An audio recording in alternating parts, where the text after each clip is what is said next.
A very happy welcome to the final episode of the second season of All Things. First of all, thank you so much for watching and supporting the people that we have interviewed thus far. This show is all about connecting us to each other through our extraordinary stories. In this episode, we get inspired by a 71-year-old fitness instructor whose purpose it is to inspire you to become 100 years old. We speak to a school principal and a journey to not just educate the minds, but also the souls of our youth. And we end the show with a visit to Gourikwa and a beautiful story about the fish traps on the reserve. Enjoy it with us.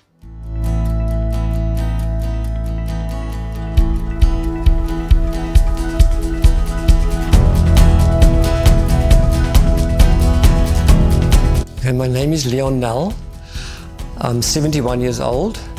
I worked at the Reserve Bank for 30 years, was afforded the opportunity to retire at age 50. I then moved down to George. Before I moved down, I did a course as a personal trainer at ETA. So when I arrived here 22 years ago in George, there was no work for me. 5 years later, I was again afforded an opportunity to work as a personal trainer at a gym, at a private gym. I started with one client, then 2, then 12. I started living my passion. I'm training 20 clients, sometimes 17, sometimes 18. I have clients that I've had for 12 years, clients that have been with me for 4 years, that left, came back, phoned, could they please train again. So I'm now living my passion, training clients, changing their lives forever. Well, I'm trying to change their lives. And when I was young, I could not do, when I went to the army in 1971, I could not do one push-up or one pull-up. When I came out, I went to then previously Mr. South Africa Neville Norden, asked him to help me to do fitness. I never wanted to be a bodybuilder. And then I realized, but this is my passion. I want to change my life and maybe I can change other people's lives. And that's why I'm doing what I'm doing at the moment. My liggaam is 'n tempel van God en ek moet in my liggaam kyk. Dit is my lekker om te lewe met 'n gesonde liggaam. Ek voel goed. Ek motiveer mense.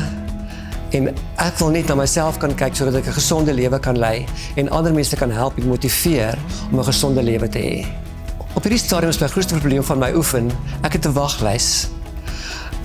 Ek het nie meer plek nie. Ek werk van 6 uur in die oggend tot 12 uur, dan weer 3 uur in die middag tot 6 uur. So ek is 'n aftrede pensionaris van 71 wat 9 ure 'n dag werk. But I love my life. I'm living my passion. Almal sê ek gaan 100 word. As ek 100 kan word en ek voel soos ek nou voel, sal ek graag 100 wil word. Maar ek sal net nooit wil beserings hê nie en nooit ophou oefen nie. As ek met 'n gewig in die gym dood neerslaan, sal ek op die gelukkigste van my lewe wees. I'm Nortje. I am the very humble principal of Life Christian Academy. My passion in life, passion for children, passion for education. If you can teach children, learn from them, be open for learning and create that personal inner drive within each child, you have reached so much more, because if they are willing to learn and they are eager for learning and hunger for learning, you have created a lifelong, lasting imprint in their life.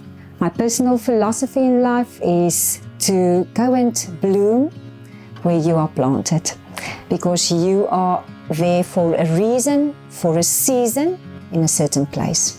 Our school, Life Christian Academy, is but one part of many entities of Life Community Service, a service that is really touching the heart reality and service in the heart reality life of rural communities and touching the lives of children, especially touching a life, mending a heart, touching a life, feeding the hunger children, because if you can feed the hunger and still the hunger in the heart reality, you can reach those places where emotional and physical and soul hunger, where you can reach that and still that as well, a bigger hunger in life. The impact that Life Christian Academy, Life Community Service have on the community and the garden, in the garden route, is really starting with pre-primary school. not only children but also adults, because there's so many entities that is serving, starting with drivers, delivering, maintenance that's working and keeping everything together in all these entities.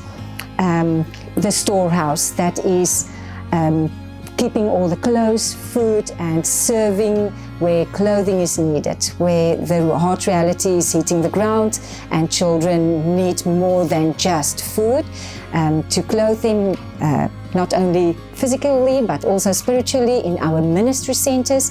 And then there's also our gardens, our cleaning staff, our isipu that is making a lot of items that you can order from. And then the heart of all of this is the ministry centers. The ministry centers where in the afternoon children can come and receive food, but also ministry, them and receiving much more, that having a lifelong lasting impact in their lives. For kids to be authentic and to be themselves, to teach them that not only takes one person, it takes a lot of people, and that is exactly what we are doing, where people are serving in the mornings in a certain job, then they have to come and serve their calling in the afternoons. To teach children to be different, to be bold about what they stand for, and to know what they are standing for and stand on. You have to lay the solid foundation, and that is at the heart of teaching children to be exactly that. Come and partner up with us. Come and be part of our story of life. Come and walk the journey with us. Come and walk in the footsteps of Jesus with us, where we serve in the hard reality life of these children in the rural communities. Please see us on Facebook, see us on Instagram. Please look us up where you can find us. Come and partner up with us. Sponsorship, donations, volunteer, your time, your money, your donations. We really need that to be a blessing for these kids.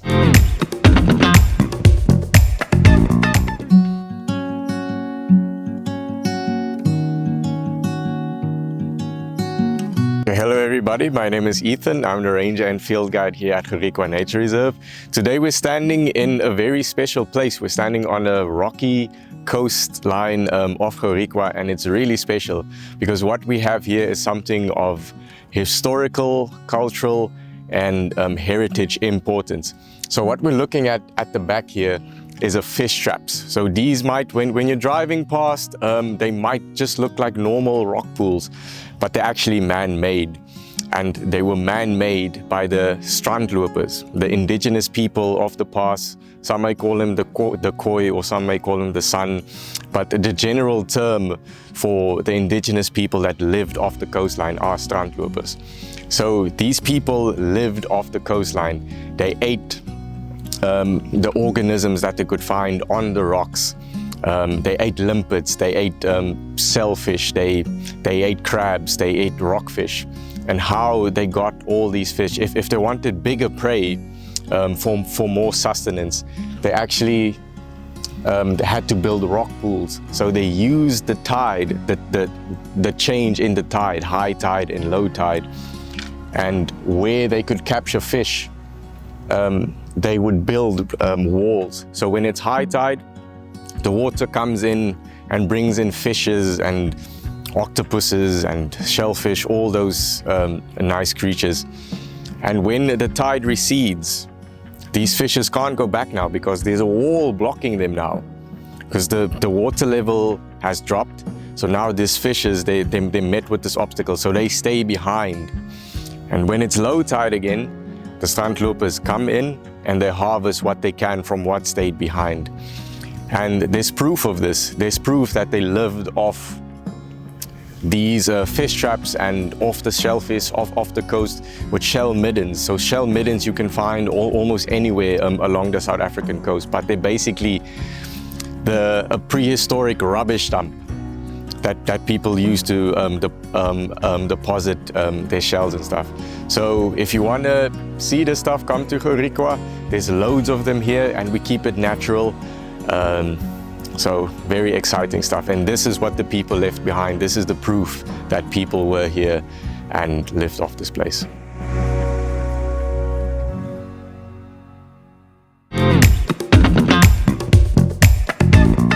Thank you so much for watching this final episode of the second season of All Things. Please join us for the third season of All Things Happy. Live simply, travel light, and always see the wonder.